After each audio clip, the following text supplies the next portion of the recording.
Isa naman napakagandang araw binigay sa atin ng Panginoon sa araw na ito. Tayo nga ay magdidilig tayo ng mga tanim na gulay. Lalo na yung mga bagong tanim kasi ilang araw na hindi umulan. So kailangan sa mga bagong tanim ay laging nadidilig. So sa video ito, papakita ko sa inyo kung paano gamitin tong ating maliit na water pump at saka kung gaano siya kalakas. O paandarin lang natin. So ganito lang kadali paandarin tong ating water pump. So sa unang andar, dapat itong meron siya ditong ito. Yan yung prime niya para may ano yung gasolina. So kailangan pindut-pindutin natin para magsipsip ng gasolina para madali siyang umandar. Tapos itaas natin to ng konti yung kanyang idle bago hilain natin. Ito naman yung on off. So pagtapos natin gusto natin patayin, pindutin lang natin itong mamamatay yan. Paandarin natin.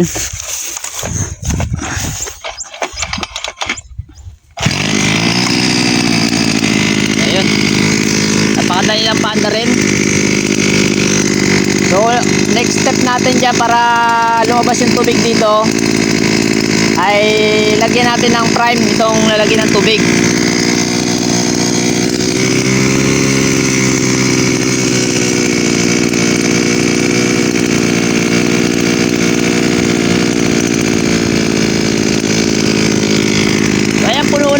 Tatakpan natin uli kasi pag binirit natin lalabas na yung tubig dyan para hindi tayo matalsikan.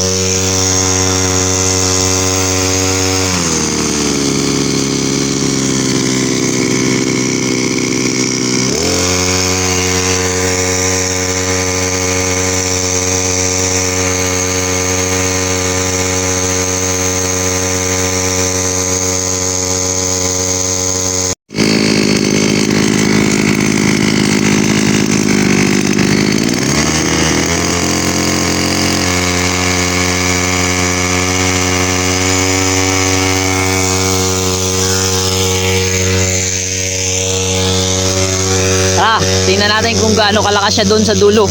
Kung gaano kalakas doon sa puno, ganoon din niya kalakas doon sa dulo.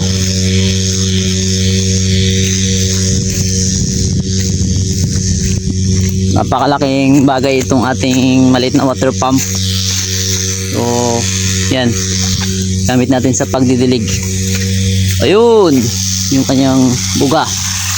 O, ayan o. Napakalayo nang naabot.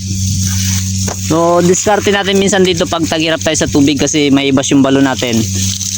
Nilalagyan muna natin yung drum na yan. Tapos yung drum na yan, yan yung sumusupply na dito sa ating mga tanim. So ngayon, na-direct lang natin. O ayan o. Kahit dun sa malayo, abot niya ng buga. So madali na lang sa atin ang magdilig ng ating mga halaman.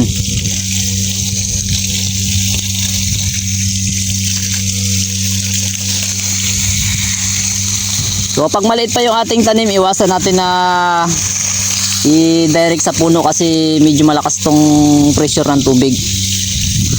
Baka matumba.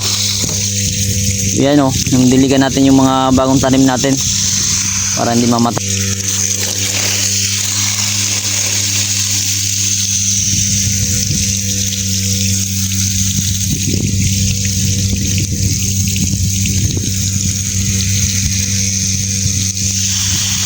Madali na lang sa atin ang pagdidilig kapag meron tayong ganitong klaseng water pump. Kung gusto mo bumili nito, i-click mo lang yung Yellow Basket dyan ako sa Facebook na mailalagay ko ang link sa comment section. God bless at happy farming.